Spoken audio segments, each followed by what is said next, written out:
Okay, so just to recap, is this gauge dependence of the cosmological perturbation really important? I mean, it's transferred to cosmological observables. So let's start with a statement on which I think we all agree, which is that observables should be independent of the choice of coordinates, right? So the value of the observable does not depend of the coordinates that we use. So actually, from this very invariance, and for simplicity, think about a scalar. In the previous part, I derive the transformation in perturbation theory of something that is behaving like that under a change of coordinates. So when you perturb a scalar which doesn't depend on coordinates, you find this link between the same scalar written into different coordinates. And here I just report the formulas for Lie derivatives. So, from this very formula, you can quickly see that a perturbation variable, okay, so first let's focus on the first order, which is the link between this delta f tilde and delta f. So a perturbation variable is gauge invariant if delta f tilde is equal to delta f, which means that the Lie derivative of the background variable should vanish, meaning that the background value is either vanishing or constant. At second order, delta square f tilde should be equal to delta square f, meaning that the Lie derivative of the background, one derivative of two derivatives should vanish. So again, you find that the background value should be constant or vanishing, but also the first order perturbation should be constant or vanishing. So you end up with this statement that there is a criterion for a perturbation variable to be gauge invariant if you model your observable like it depends on coordinates of your space-time. Okay, but this is not what we do in cosmology when we want to make to write down theoretical predictions for cosmological observables, because we don't measure coordinates. We measure the redshift, which is a fundamental scalar observable, and as a consequence, it transforms as a scalar under a gauge transformation. So it transforms like that. Again, in cosmology, we have to keep in mind that we do not make theoretical predictions in terms of coordinates, but in terms of what we measure. And what we measure regarding coordinates is the redshift, which is our time coordinate, and the direction of our observation, which represents the spatial coordinates. So if you take into account this, and that the redshift itself transforms, and this is our time coordinate, and that any background observable does not depend on the spatial direction, because our background is the time-dependent FRW model, you will find out that any observable which is expressed in terms, again, of what we measure, transform differently from something which depends on coordinates. Okay, is that clear? So if you make calculation, which in practice is another gauge transformation of the arguments of your observables, you will find that the results is that at first order, any observable written in terms of redshift and direction of observation is gauge invariant. And at second, any such an observable is not gauge invariant. And the difference is represented by the Lie derivative of the first order perturbation of your observable. And this means that since we know the rules for the transformation of the observables, we can calculate our observable in any gauge, the one which is more convenient. At first order, we simply have gauge invariance, and at second, we just have this additional term between the expression for our observable in the two gauges. So this is the final result. Well, if you look at the second equation, is there any guarantee that the Lie derivative of delta f is small? I mean, not only formally small because it's proportional, it's a kind of order of delta f, but it's numerically small? Numerically small, should be numerically small. If not, is a problem because... You said that we know there's a redshift which is scalar field, but we have directions, and we know directions only locally. Actually, what happened with this photon from if it didn't move really in the uniform background, but in a perturbed background, is a questionable issue because it could kind of change its direction in a complicated way. And so somewhere there must be this problem has to pop out, right? Yeah, okay, well, good question, but... No, you have a photon conservation, so it's a background quantity, remember. Nora said it's about background quantity. Others are not gauge non-invariant, right? So redshift and direction, right? Yeah, redshift and direction are background, but this psi here is the displacement from the background. So it's a first order quantity and it's under control, cannot be big, and the first order perturbation also is small, so cannot be big. So if you apply the Lie derivative to something which is small, I think it's small by construction, I mean.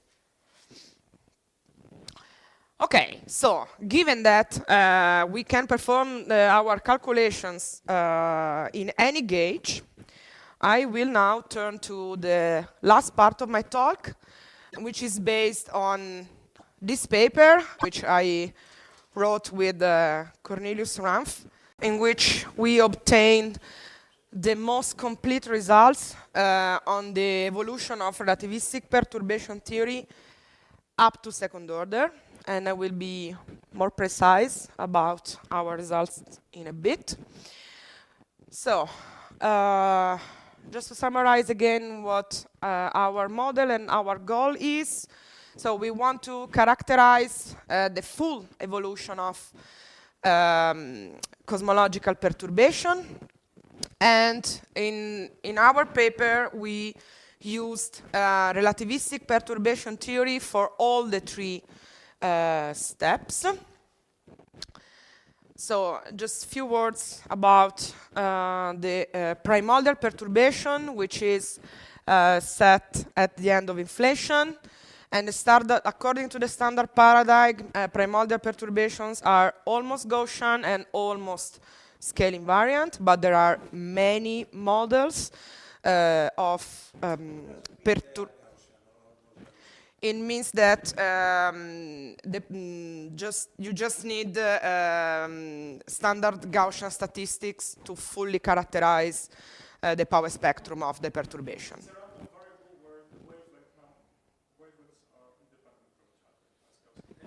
course. Yeah, the perturbations. Yeah, so only values, so you just need Gaussian statistics.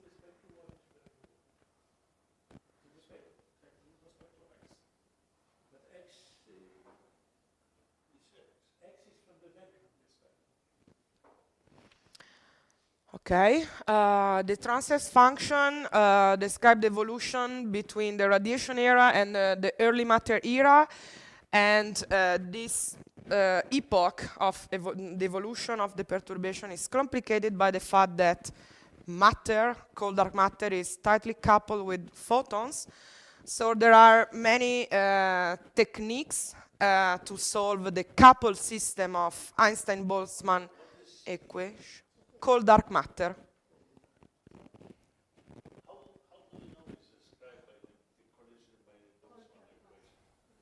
Sorry, can you repeat the question? There is a word, Einstein-Boltzmann equation. So I'm trying to figure out that it has something to do with the Boltzmann equation. Yes. Collisionness. How do we know that these mentioned matter particles do collide as a point particles with the Boltzmann equation? They are the collisionness Boltzmann equations for cold dark matter and photons. That's called blast. Okay, sorry. It's I mean, if there are no collisions, there is no question.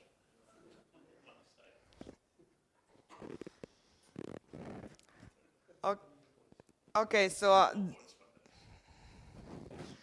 there are many techniques to deal with this very complicated system of equations, and here they are in chronological order. So the investigation started with analytical solutions for horizon crossing between radiation and matter era. Then people worked a lot on fitting formulas to fit the output of embodied simulations. And the best is this Eisenstein and Hu fitting formula from 1997 that includes baryons in the fitting. And this fitting formula, which is very easy to implement, it has a 2% accuracy with the most recent Einstein-Boltzmann code, which are, for example, CAMB or class. And the last step describe the evolution at late times when we have cold dark matter and the cosmological constant. We are investigating the mildly nonlinear regimes, so we still have no pressure, but we don't stay linear. And the description of this last phase usually stop at first order, so we wanted to do best. And in particular, we wanted to study everything, so perturbation of the spacetime metric and the perturbation of the fluid variables up to second order, considering lambda plus cold dark matter, and including all the degrees of freedom of every variables, scalar, vectors, and tensors. And we also paid special attention in identifying the relativistic correction to the Newtonian expression for the perturbation of all these quantities.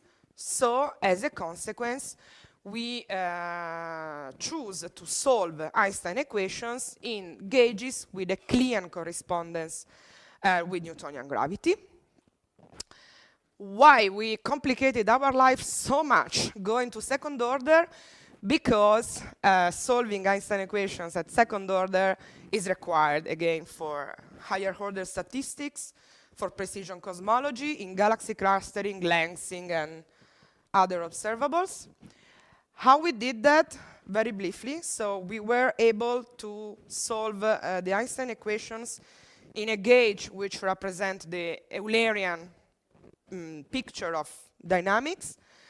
Then we perform a gauge transformation according to the rules I showed you before, and we get the results in the other gauge, which represent the Lagrangian picture. When you solve Einstein equations, what kind of source you have, what matter you put there? Cold dark matter and lambda.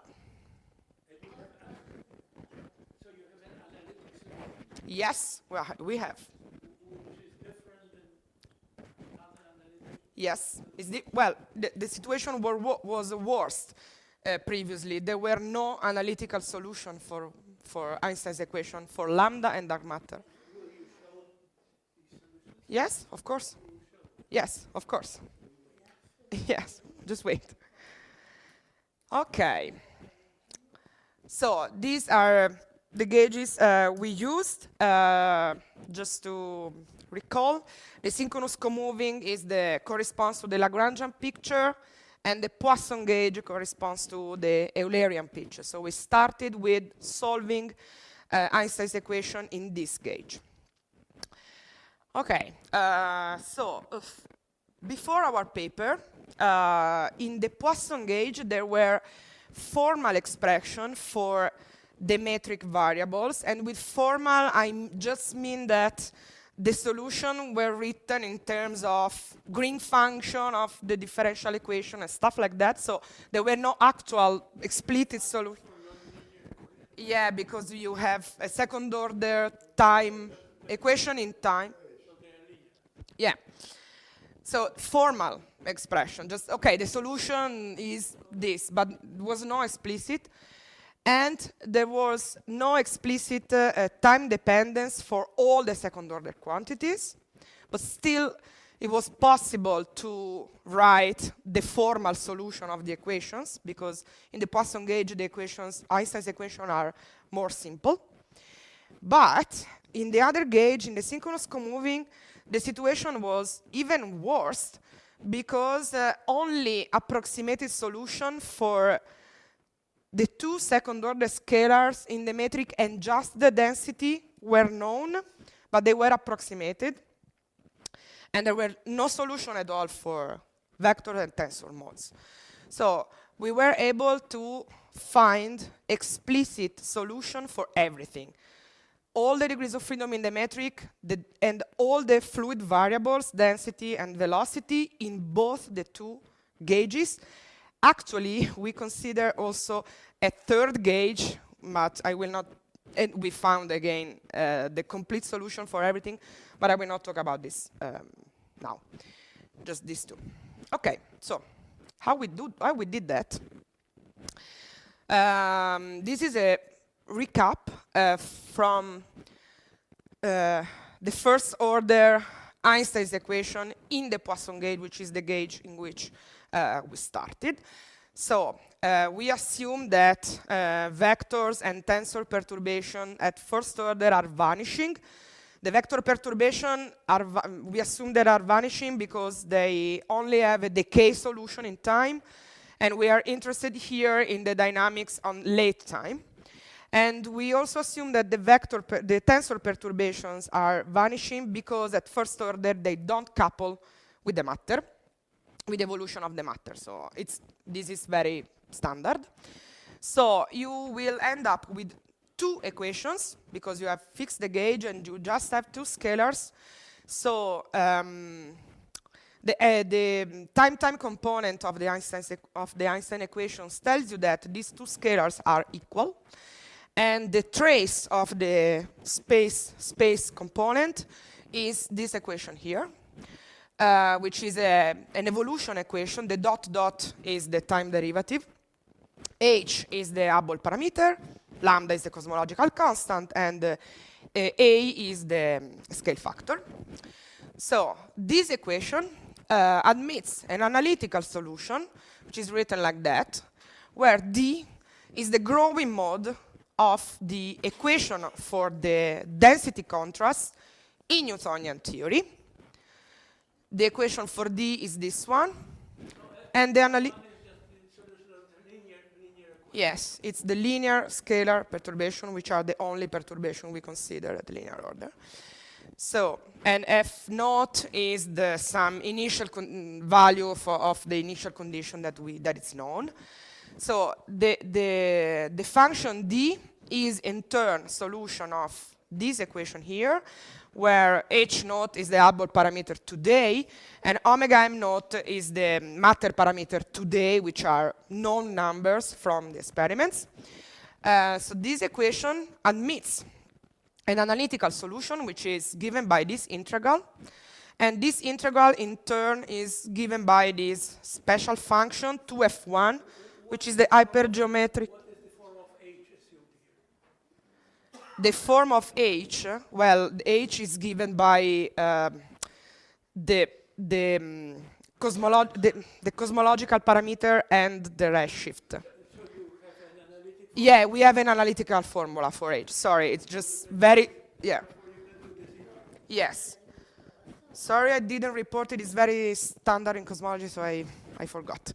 But yeah, but we know we have an analytical formula for H. It's given by the square root of the cosmology. No, we don't assume. H is given by the Friedman equation in FRW. Oh, yes, we assume, sorry, I didn't, yeah. We assume to have a lambda CDM background. Yes, we do. So you have the Hubble. And we have, yes, we have the Hubble, let's say, function, yes. And so we can solve this equation analytically this way. And D depends on time, right? yes, D depends on time. So what is the difference between D and D of A? The difference is just that to solve this equation, we change the variable from conformal time to scale factor. Because in this way, you can write an analytical results. Instead, you don't. This gives you a relation between time and A, right? Yes, which is known from the background cosmology, the relation between the conformal time and the scale factor.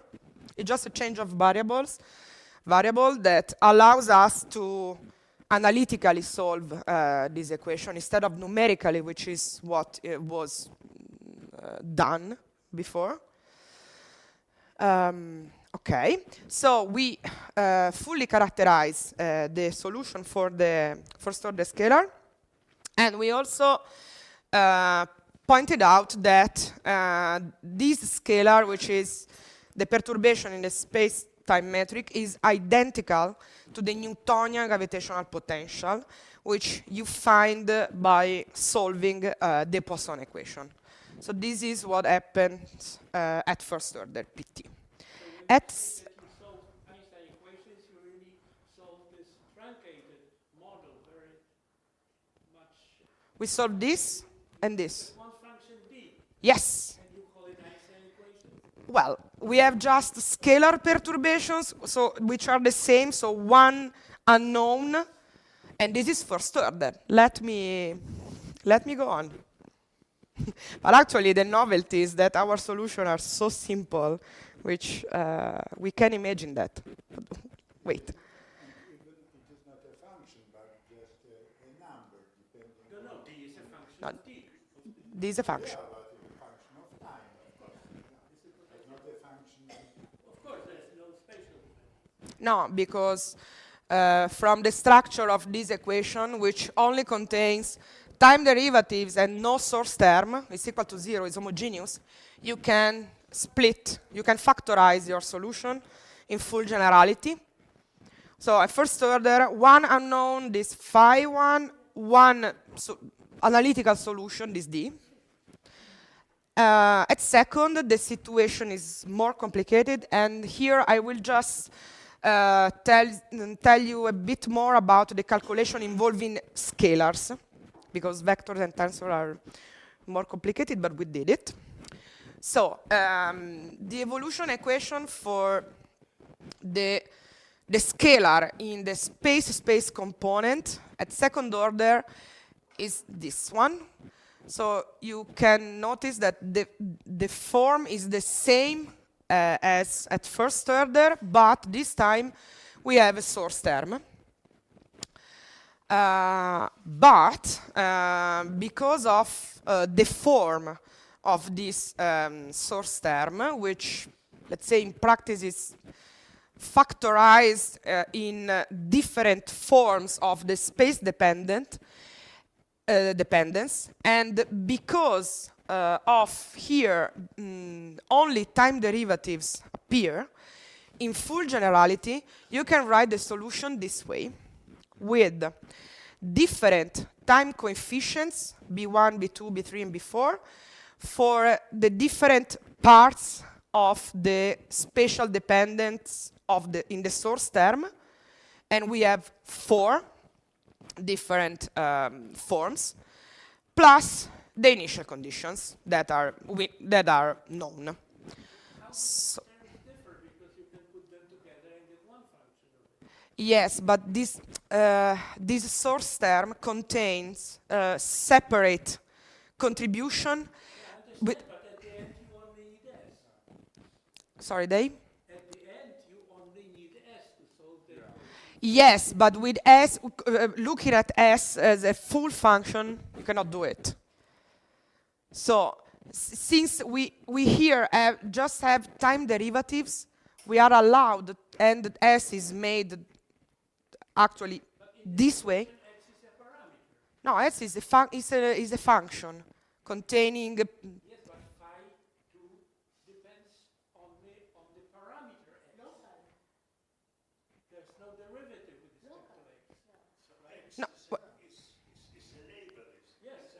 it's yeah. I mean, on the left-hand side of that equation, there is no X. There is no X. So then We have just time derivatives. X on the right-hand side or not is irrelevant. Okay, sorry, I didn't understand. X is a parameter. Yes, X is a it's like X is a parameter. Now I understand the word parameter. Okay, so. Yes, but in a way that.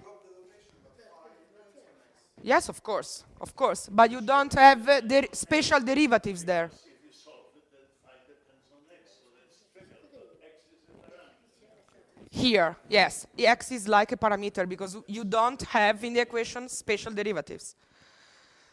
So, with these ansatz, let's say, we just substitute in the evolution equation. We obtain for ODE for the time coefficients, and we were able to solve them very simply, I would say. So here I show the solution for the time coefficients of the scalar. Where are these coming from? From Einstein equation? Yes, just from substituting this form here and solve. But what is the reason for the splitting of S into pieces? Because S is naturally split into pieces. Is a given function. The source term is a given function which is split into pieces with. I understand that S is a sum of 4 functions or 5 functions. Or well, anyway, 4. And the equation for S comes from Einstein equation. The equation for S is known, yes, comes from Einstein equation. It's a combination of the T mu nu plus the product of first order perturbations. So what is the equation? Do you have it on your transport? The equation for S? No, I don't. I forgot. Yeah. It's like 7 lines, so just to explain what we did, usually it's enough. I can show you later. I have no, I don't. On my laptop I have my paper. I can show you later. But S is known. Yes? No. But it is a solution of some equation, so it must... No, it's not a solution of anything. It's just a combination of terms coming from the perturbation of the T mu nu that you can calculate from first order stuff. It's known. It's a known function with this form. It's known. You can calculate it. What is the physical content of S? What does it describe in physics? Yeah, it's when you do the second order perturbation, there is no clear. So S is a combination of the second order stress energy tensor that is known and products of first order term. Physically, I would say is the source term of the evolution of this scalar, but there is no clean physical meaning of it at second order. It's a combination of terms. You said it's a solution of Einstein equation, so it's No, no, it's not a solution. It's the source term of this Einstein equation. Think about it as the second order Timunu. Einstein equations must be solved in such a way that they are consistent, because you have possible The- conditions on the metric tensor coming from the left-hand side. Yes, and this is what it is. This is the metric tensor, and this is the source term, which is complicated again in perturbation theory, but think about it as the Timunu.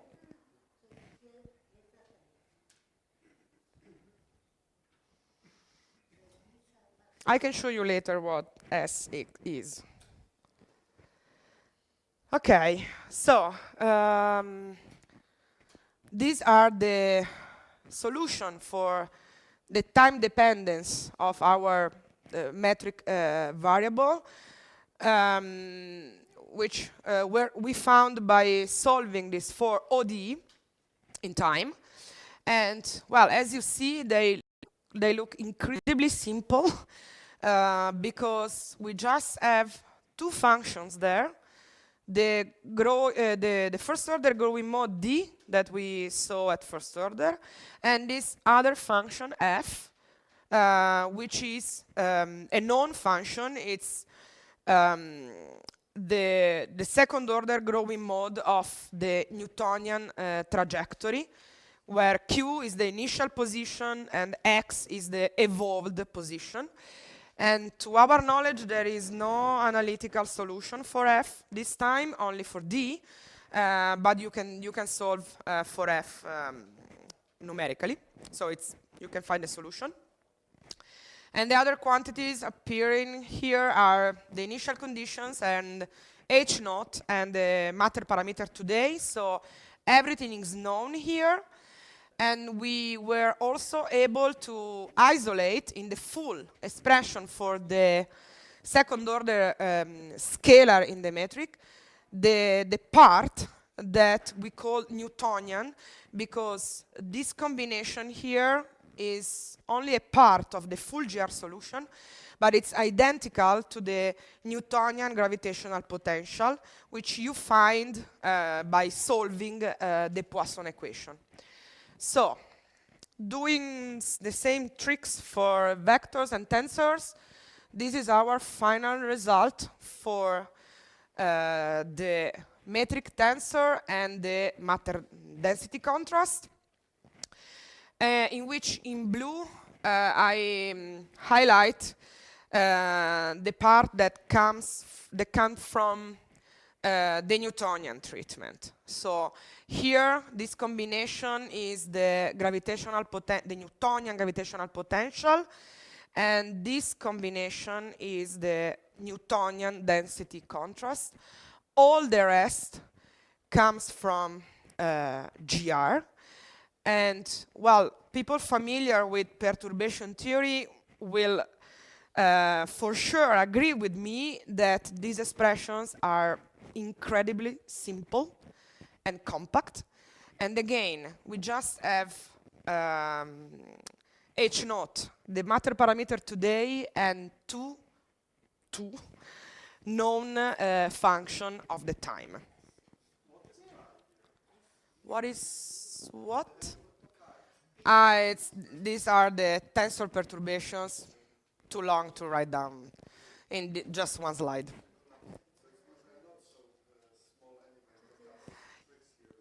Yeah, there are a couple of tricks, but you can express also chi in terms of D and F, and the expression for chi is on my paper. Gravitational, yeah, gravitational waves, exactly. Okay, so while transforming to the synchronous comoving gauge as a bonus, we were able to find the transformation of spatial coordinates evolving in time, and also the transformation of the time coordinate. And, of course, to get the result in the other gauge. So, again, this expression looks very similar to the one we had in the Poisson gauge. So let me repeat that we were able to identify the GR corrections to similar expression that you just write using Newtonian theory. And again, only two function of time appears here. And let me stress that nothing of this was known before our paper, because the synchronous comoving gauge was too difficult to solve directly. And so we instead solve in the Poisson gauge and transform, and in the end, although the transformation rules are so complicated, it was more easy. So these expressions are completely new. So this is just a summary of our work with this comment. So if you solve numerically instead of analytically, as we did for D, the accuracy is at 1%. So, well, the numerics accuracy with us, which analytics is at 1%. So it's perfect. And our solutions are currently used by the cosmology group at the ICG to write down a second-order Boltzmann code called SONG. And this is my final slide. So the take-home message is that perturbation theory is cosmology is very well established, but still there is work to do for higher order statistics, which is needed to compare our theoretical prediction to precision cosmology. And regarding this very last point, let me just mention that more advanced perturbative frameworks are at the beginning, so they will have the same formulation and the same issues of perturbation theory, so gauge issue, gauge invariance, and stuff like that.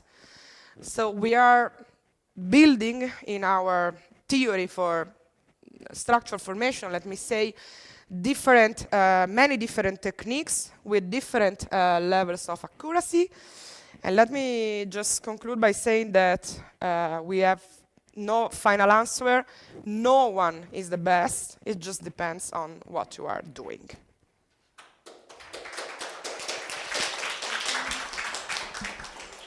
Okay, questions? I have a comment and a question. Okay. So first, it's a long comment, but not so long, don't worry. It's a very amazing result. I mean, when it comes to perturbation theory, I'm still in the kindergarten. I'm probably going to stay there. I'm more or less using the results of the others. But indeed, I can appreciate the compactness of your final product, which usually, normally, if you take papers from this field, it's 5-10 pages long appendices. Which brings me towards question, but before I ask my question, I also try to answer Professor Turski a bit. In cosmology, we don't have a control condition experiment like in other branches of physics. Therefore, the only thing you can do really with observation is very sophisticated Gedanken experiment version. So you either do numerical simulation or try to get predictions for observables using perturbation theory. And now we observe something, and it's been shown that no longer Newtonian or first order perturbation theory is enough to understand the observations, to characterize them in the cosmological context. So this work, like Eleonora is providing, is actually crucial if you want to link observations with the underlying physics of the universe. Without this, it's impossible, because when you have one universe, we are inside it and we already have a past light to observe it. So this is the comment. But the question is that, as you know, that to do this be usable, we need to draw attention of observers, people that really work with the data, and they usually stay very scared with the long appendices. So I guess writing the code is the next step to allow people to community to use it widely. Exactly. So I know that there are two groups working with our solution. The one is the one at the ICG, they're writing song, and the other is in Cape Town, and they are writing the bispectrum of the galaxy number counts with our solution. I've already with your solution. Yeah. I think I'll have more question later. It's very interesting. Thank you And very much. there was also the first application of our solution was a paper by Thomas Tram and Well, I know it's all Pettinari family. and David Wons, and they calculated the matter by just the matter, Just the matter by spectrum. not the galaxy, the matter by spectrum with our solution. Thank you. At this moment, I understand you do not have yet the results of the comparison of this solution to the catalogs of galaxies. Oh, no. But are there any rough estimates whether this difference in second order between the Newtonian and full GR is really measurable? Yes, to this question I can answer, but restricting to first order because second order calculations are still ongoing. So there were so much work in calculating a crucial observables, which is the galaxy number count. So the number of galaxies at redshift, at some redshift within a small solid angle, starting with a GR derivation. So you have, so this quantity is perturbed, of course, and by stopping at first order, you have many terms coming from the fact that, very in short, that you are calculating galaxy number counts along the light cone, which is something which is totally absent in Newtonian gravity. In Newtonian modeling in cosmology, you think as you are at fixed redshift and you calculate stuff along the solid angle. Instead, in GR, you have the light cone. So you have many, many terms, but one which comes from lensing is measurable, and it also changes the estimation of the cosmological parameters based on the galaxy number counts. So these terms are not in the galaxy number counts, in something else. You take into account lensing when you measure the power spectrum of the CMB, for example, but not in the galaxy number counts. So there are additional terms. The relativistic effects in observation is a huge field right now, and the work started in 2011, and this is the most big effect. Okay, my question is regarding this compact form of the solution for the second order you got. And as you have presented it, it consists of two types of terms. Some of them are basically the second order Newtonian terms, but on top of that there are terms which are just purely relativistic. And I wonder if you attempted to give any physical meaning to these relativistic terms. Is there anything you can think of? Not really? No, well, nothing I would say physical. No, well. Of telling which are bigger, Newtonian or the general relativistic? Yes, there is. Because of the behavior of the function of the time, we can say that at late times, Newtonian terms are bigger. That's it.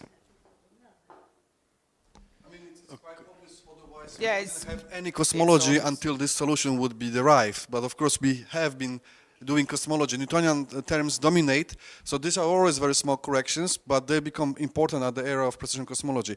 I don't know if you have your paper somewhere there, but would you have maybe a plot when you could show for very simple matter, power spectrum or something, how your correction terms, if you compute them, compare to the ignorant Newtonian case? You have a plot like that, or No, to no, show us? Okay. We that don't would have plots that would in be the very Villa-Ramp. that would be sometimes very informative for a kindergarten perturbation No, theory guys like me. I agree. I totally agree. I totally agree. But there are plots of the power spectrum and the bispectrum.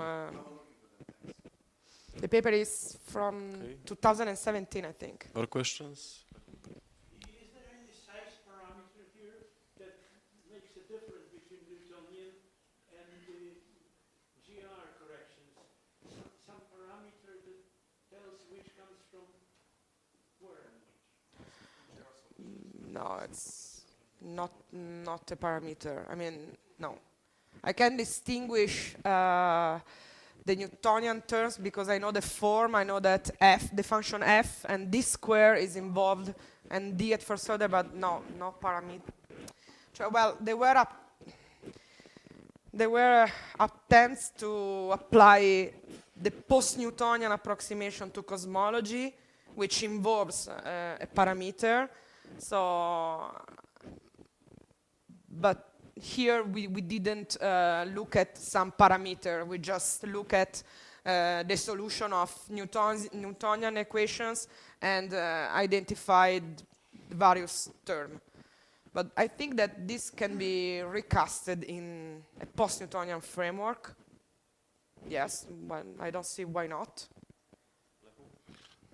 Just to comment to the previous question, I think really plotting these various terms against one another may reveal existence of some scales or may suggest existence of some different scales, because the idea that there should be a scale uniquely attributed to relativistic correction, to this general relativity correction, I mean, it might be correct in a sense, right? There might be something which is uniquely attached, so to speak, to those black terms of this, but just looking at equations is not so easy to see because the same constants appear in both expressions, actually, the same function, so to speak, Yeah, or yeah. the same objects. My question is because in your presentation you mentioned many times objects of a different geometrical properties, like scalar, vector, tensors, and so on, but I understand that if you go beyond the first order perturbation theory over or uniform background, there is a plenty of opportunity to mix really between them. Yes, that's caused true. by taking derivative of a scalar object will turn it into effectively a source or something which interferes with the vector. That's true. That's true, right? But still, at the end, you can split the result into pure scalar, a pure vector, and a pure tensor. You can do it.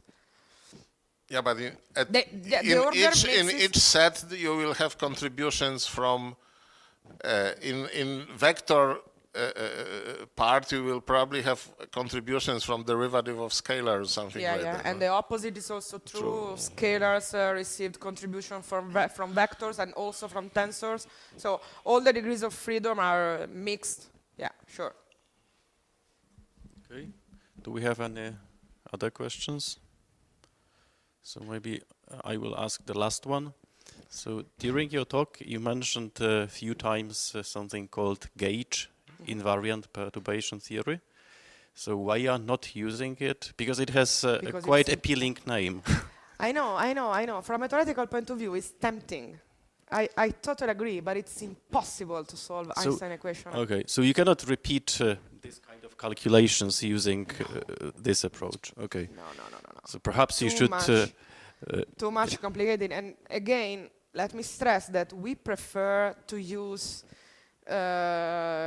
gauges with, for example, a clear correspondence to Newtonian gravity, or smart gauges like this embodied gauge I was mentioned, and try to solve Einstein's equation in those gauges. And instead of using some gauge invariant formulation with no, let's say, physics attached.